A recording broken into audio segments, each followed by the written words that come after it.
Hello, beautiful beings. So, I wanted to make a video today about awakening and about a little bit about my journey of awakening and some of the shifts that I've experienced and what I define and feel awakening is from my perspective and ongoing journey, as well as some of the surprising shifts and revelations that I've made on the journey, things I haven't expected but have given me a sense of clarity and peace. So first of all, I wanted to share a poem that I'd written about awakening before talking a little bit about my journey. So it says, "To awaken is to remember that you have wings. It is a feeling of transformation far beyond any description, expressed in a million ways through song, words, and connection. We will try to capture it, but barely even scratch the surface. It cannot be taught to you. You cannot read it in a book. It will not be broadcast. It will not be seen from the outside. Almost an imperceptible shift. It will change everything around you. Shake it all to the ground as we reconnect to our humanity, the depths of our love and empathy, and remember that we were never really separated, laughing at how simple it really is. It will be felt sweeping across the world, opening the hearts of all it caresses. A feeling of such purity, such grace, such sweetness and innocence, a lightness, a remembrance, that this is where we came from, who we are, before we turned away from one another and put layers and layers of protection around our hearts. Do you feel it, an elevation that is capable of healing it all, washing it clean as snow? The mistrust, the hatred, the violence, the games of division, standing on shaky foundations, they will not last much longer. As we return to the true depths of our origins, the truth in the remembrance that we are infinite." So, my experience of awakening was the inspiration for a lot of what I've written. It was the first spark that inspired me to write so many poems and blog posts and these videos as well. Because when you have that first spark of elevation, of being really truly reconnected to your soul's essence, to the true depths of who you are, you feel like you want to sing it from the rooftops. It's not only a feeling of being in love, but a feeling of being in love with the whole world and yourself, the universe and everything in it. You see the beauty around you, and it's this incredible feeling of open-heartedness, of clarity, of purity, of innocence, a real feeling of connectedness with all that is, and a feeling that you are deeply loved and there is a thread of reality that is moving you forwards back to who you truly are. And in this game of separation, in all of these life lessons and things, we can really lose who we are. We can really forget. We can be in this state of amnesia, of separation, of fear, of confusion, of mistrust, and we forget that spark within us of who we truly are, and then we don't know how to reconnect with it. So we seek a lot of outside information and different belief systems, different pathways, different different practices, all kinds of things to try and regain that original spark. And the irony is that it's always within us. we're never lost. And people seek outside gods and goddesses and belief systems and pathways and beings to pray to give me back my power.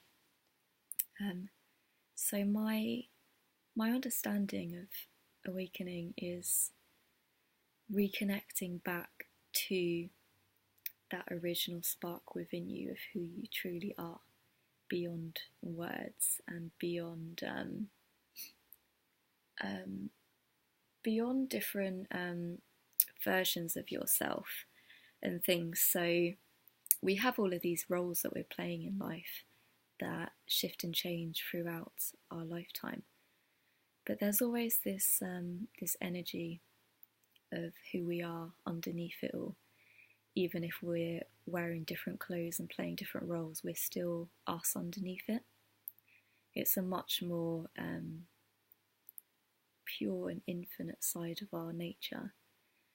So to me, awakening is this state of self-acceptance, of authenticity, of forgiveness, and coming back to that little spark of our soul's essence within us that whispers to us beyond our mind's chatter and all of that knowledge outside of ourselves that tells us you should be doing this, you should be doing that.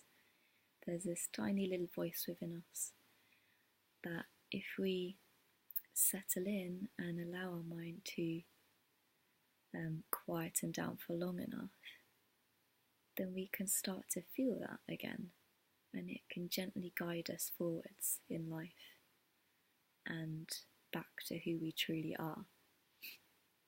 But it won't shout to us.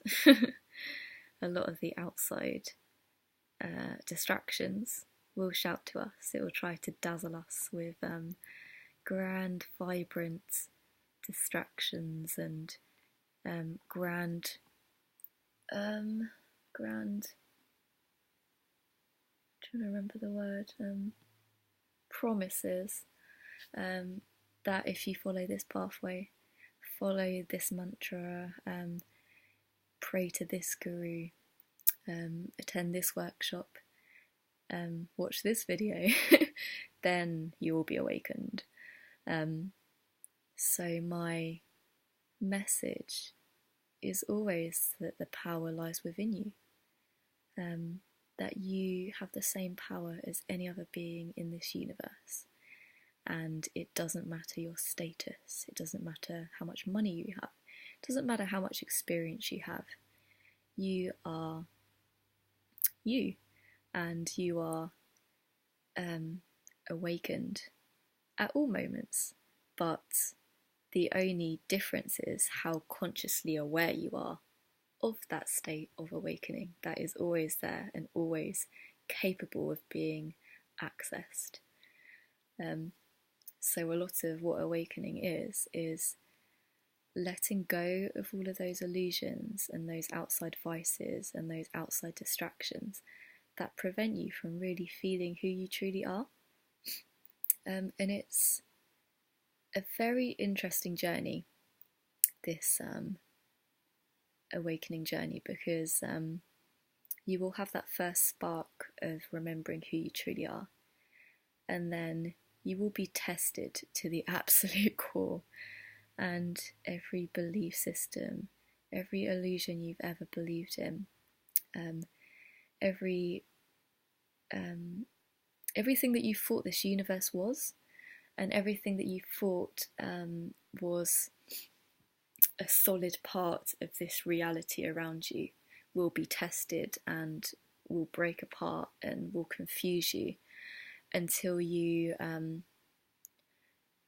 get so confused that there's a point where you will surrender and come back to yourself, and that is when you will realise that this is what you were searching for all along.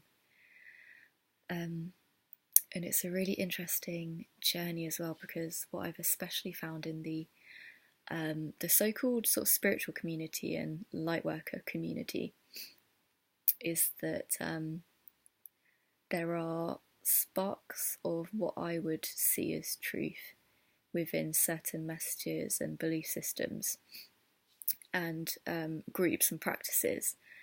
And there are also many layers of illusion and pathways that I would see as being false light, that in the past I was very drawn into certain pathways, very, very much believing that that pathway was my salvation. That was what I believed in, that was what brought me comfort.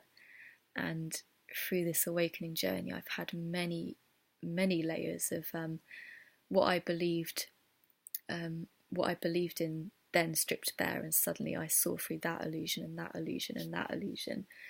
And sometimes people or public figures, so-called sort of spiritual leaders, that some of them are very, very high up and very, very much seen as being a huge part of that spiritual community, that I just no longer resonated with certain people's messages. That it, on the surface, it sounded good, the words sounded good, but what I felt energetically from them no longer resonated with me, because what I see from my perspective as being awakened is very much this state of pure-hearted peace and openness and oneness that goes far beyond the words you say, but it's more in your actions and what you emanate out to the world.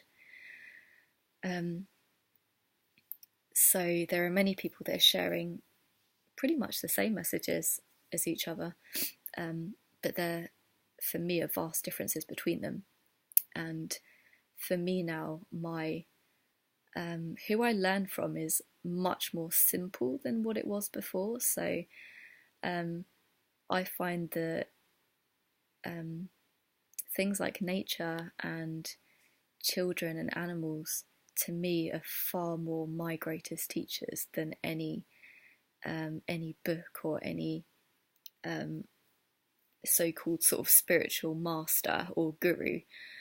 For me, it's a state of embodied joy, and I feel that from a state of emanating of that joy, or a feeling of obviously you can't do that all the time. Sometimes when people are in really, really difficult times, it's still this state of warmth within them. So what I've found is how much what I would call false light exists within our belief systems, that can seem very shiny and seductive on the surface, that can really draw us in, and seems all love and light on the surface, but actually has a coldness and an arrogance underneath it that doesn't seem to show up when things get tough, when people really need them. So yeah, it's a really, really interesting journey. And there was a quote from someone, I think it's maybe a Buddhist monk called Adyashanti. I might have made that up. But I just remember this quote saying that people will stop at the version of awakening that they enjoy, that brings them comfort, that they will go, oh, I really like this this reality of consciousness that feels sort of comforting to me. But awakening is constantly seeing all different kinds of realities and states of being and belief systems, and being able to strip bare within you everything, to be willing to let go of everything that is illusion. And that will constantly shift and constantly surprise you, because sometimes what you think is real is not real, and sometimes what you think is maybe not loving can turn out to be the most loving actions. That sometimes what you perceive from one state of being can really be patience when viewed from a different state of being, and vice versa. And sometimes what you think is loving is not necessarily the most loving action when you see from a place of clarity. So it's really being a child again and being willing to let go of any state of arrogance or any state of I know where this is going, I know who I am, what's supposed to happen. And it's literally just totally surrendering and surrendering again and surrendering again. And until you are so stripped bare that you really feel this natural state of being within you, that no matter what happens with around you, the good times and the bad times, there's always this little spark within you that never seems to shift or go out. And this state of being is awakening. It's that simple. And yet the outside seems so complicated at times. So when I was trying to record this message, I was recording it again and again and trying to figure out what to do and trying to figure out what to say. And I said like a little prayer that even though I no longer will pray to anything outside of myself or give power to anything outside of myself, I very much believe that part of the awakening journey is coming back to self-empowerment, that we are the masters, the same as all of these avatars and people like Jesus and Mother Mary and other Buddha and other spiritual masters that we believe are great inspirations throughout civilization. What I really believe is that we are all learning how to come back to that natural state of being, and that isn't about praying to those outside of us to save us, but it's about seeing that we have the same spark within us as they had within them, and how can we come back to that state of being within us, regain that state of connection and see the divinity and sacredness within all beings. So I sometimes pray to God that I don't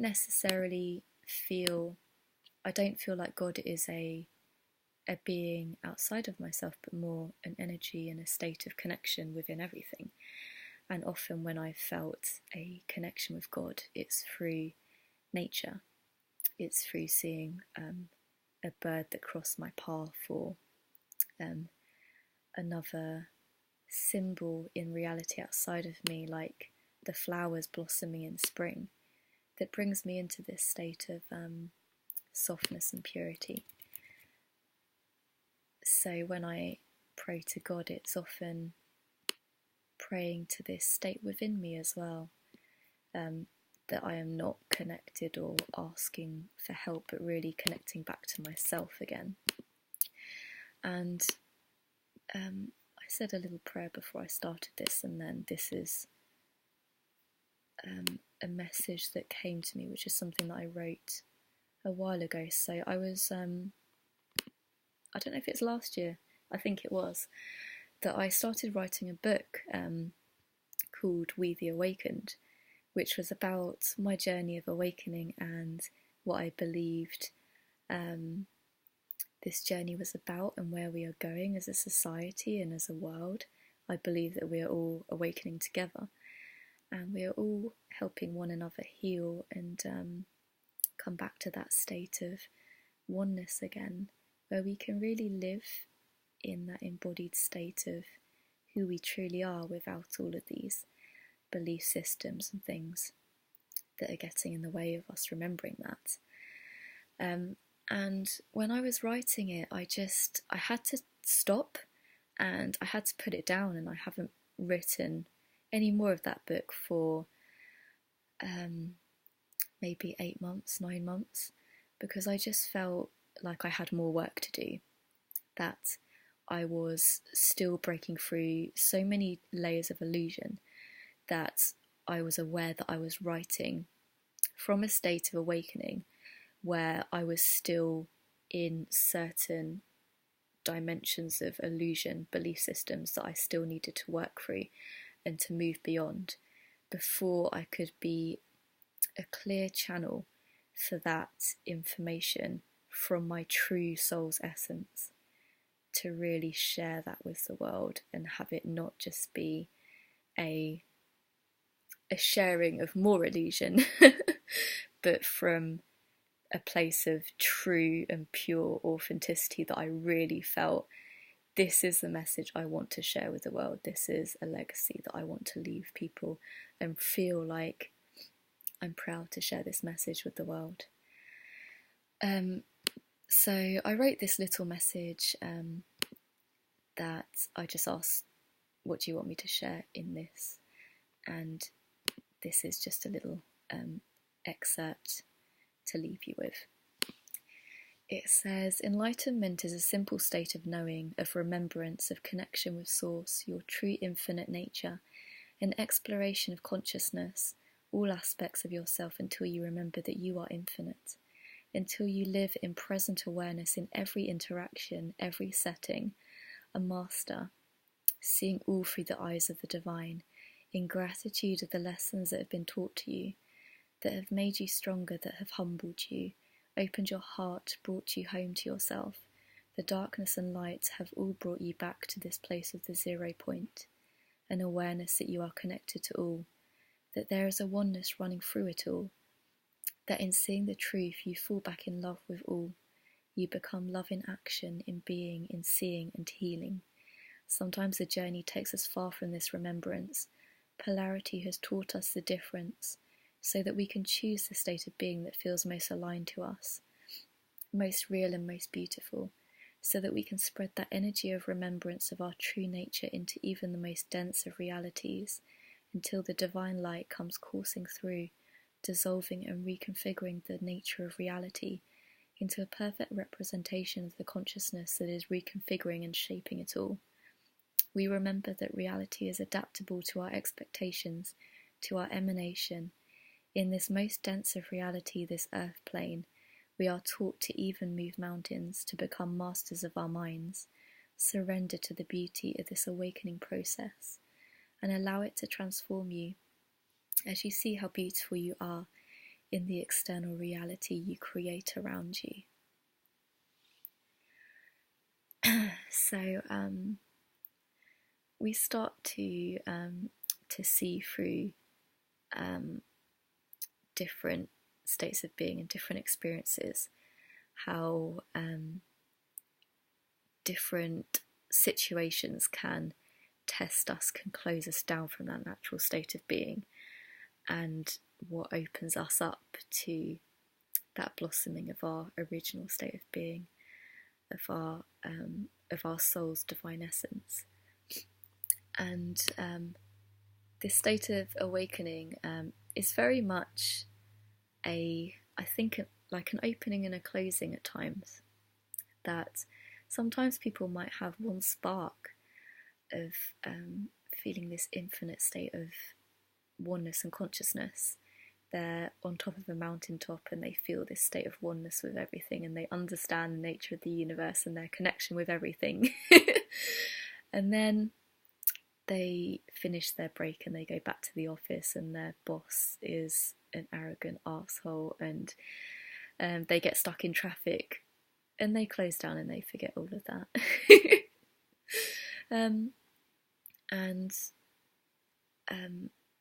This is the nature of this world, is learning how to live in that state of oneness within all states of being, within all illusions, within all situations, within all mirroring connections with other people. And it's interesting that some things you'll be all love and light in one situation, and then in another situation you're really tested and it's really difficult, and you hit this original trigger that is really difficult, and you're all love and light, but you're not love and light in this moment because you're really triggered and angry. But this is part of the awakening journey, is being able to be open and honest with yourself and forgive yourself, and know that we are not perfect, that we are going to do what we feel is failing, and yet we will master ourselves. We will slowly learn how to be that original spark of creation within all situations. But it takes time, and it takes patience, and it takes self-acceptance, and it takes loving yourself, and it takes being open, and it takes, as human beings, we want to master things straight away, and we become really annoyed with ourselves. But my message is just that we will get there eventually, and any present moment of awareness, of clarity, of open-heartedness is the goal. It's not, I don't think it's necessarily healthy to believe that you can be this state of love and light in every single situation, otherwise we have failed at life. But to me, any state of kindness, of compassion, if that's one state this week that you looked up and you smiled at a stranger, or you opened a door for someone, or looked into the eyes of someone that was homeless, or anything that is loving and compassionate, or looking after yourself, being compassionate towards yourself, is being in your awakened state of presence, and is the goal of why we are here at this time. So I feel a little bit like I'm rambling now and I'm going on, but I hope that through this video you got a little bit more about who I am as a person and what my belief system is in terms of awakening. And I'm sure within a year, God knows where I'll be, but who knows what awakening will mean to me then. But to me at the moment, this is what awakening means to me. It's this original state of oneness with who you truly are. So lots of love, beautiful people, and I look forward to seeing you in your state of beauty and original innocence. So lots of love.